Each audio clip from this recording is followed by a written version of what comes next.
Good morning, everyone. I pray that your Sunday was a day where you found spaces and places of joy, of peace, of happiness, where you were honored, where you were able to smile, where you were able to rest.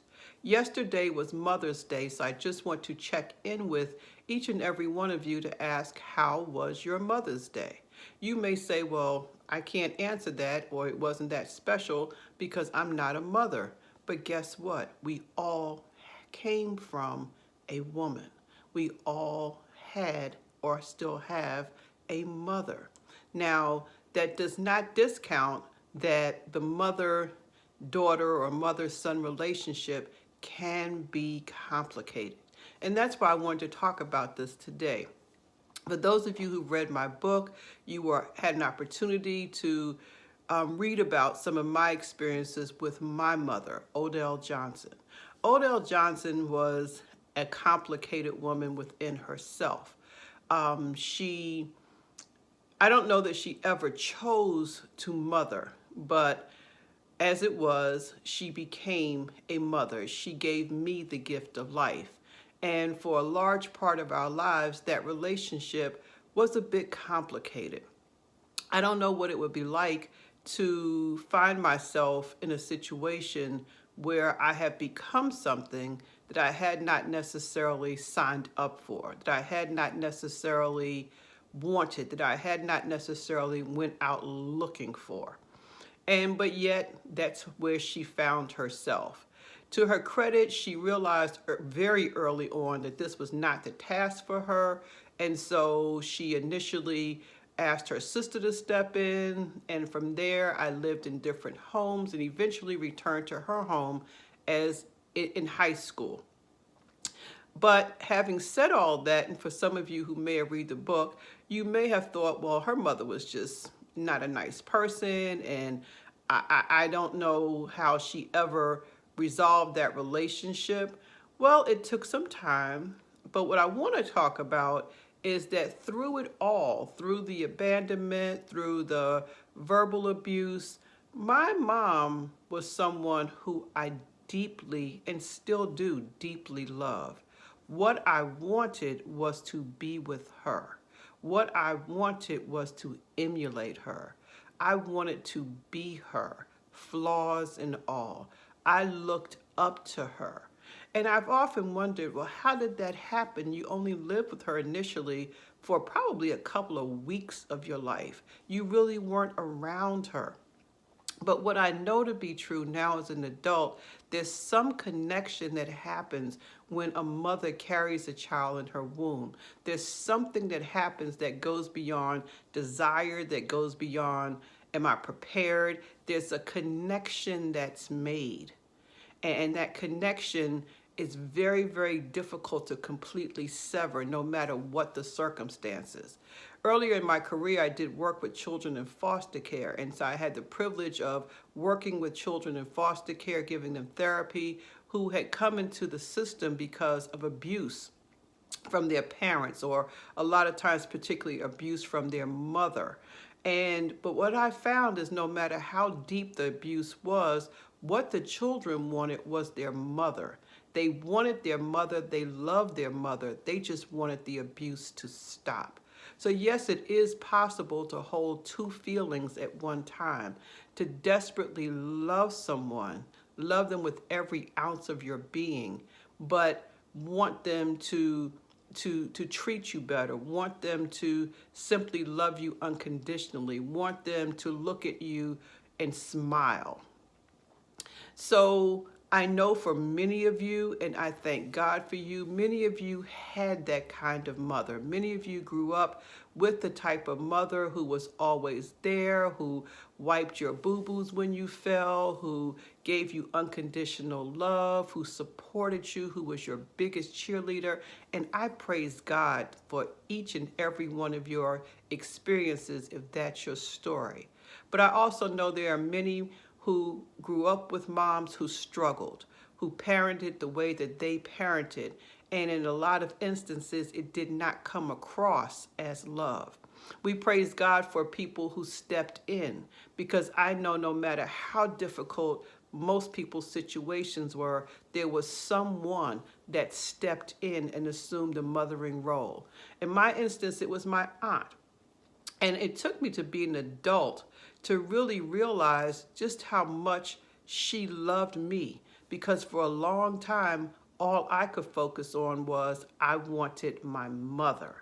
My aunt took care of me. She provided a home for me. She taught me how to be an adult, how to be a woman. She cared for me, and I'm very, very grateful. But if I'm honest, my mother taught me some things also. She taught me some things that I keep inside of me to this day.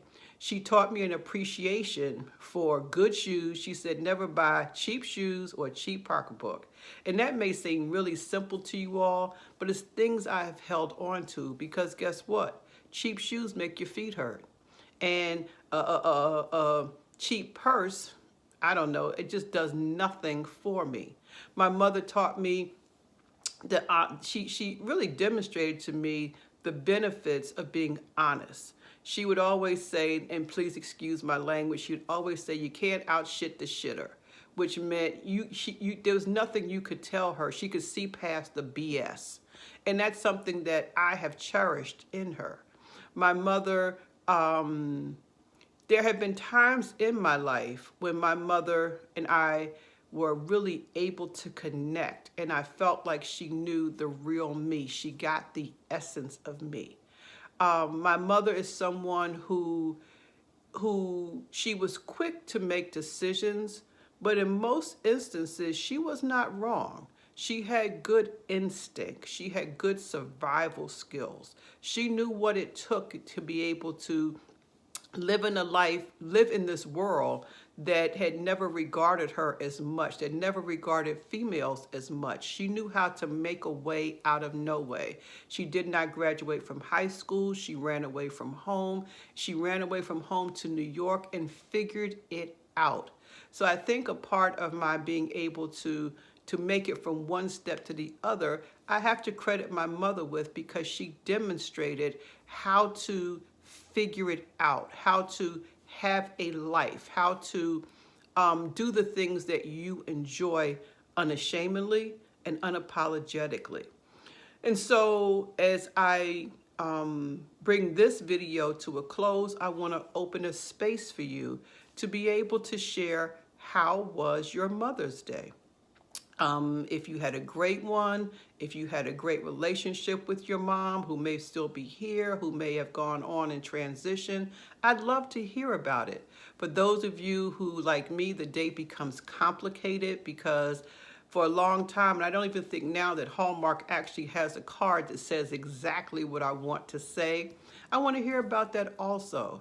For those of you who may not have had the privilege of becoming a mom, of giving birth yourself, I'd love to hear from you. And I'd like you to know that you are in my prayers if that is something that you truly desire. For those of you who became moms, but the children who were on your way to becoming a mom, you were pregnant, but the children never made it to fruition, which has been a part of my story, I send healing prayers to you. I send a virtual hug to you, because I know that yesterday may have been difficult for you. For those of you who have mother figures in your life, for those of you who may not be the traditional definition of mother, you may be trans mothers, you may be mothers through artificial insemination. However you have become a parent, you may be a mother to a pet. I don't really care how you define it. I want to hear how your yesterday went.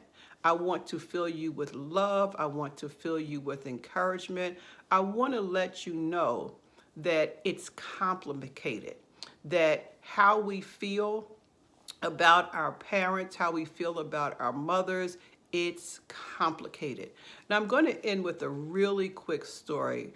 At one point I had a private practice, and I was meeting with a woman who specifically came, and she told me that her and her siblings had been raised by their grandmother, that their mother had abandoned them, and that throughout their childhood they never really saw their mother. Their grandmother did everything for them, loved them, took care of them.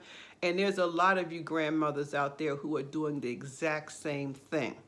And so during her childhood, because her mother had never been there, she had developed a real dislike, a real hatred, in her words, for her mother. She did not want to have anything to do with her.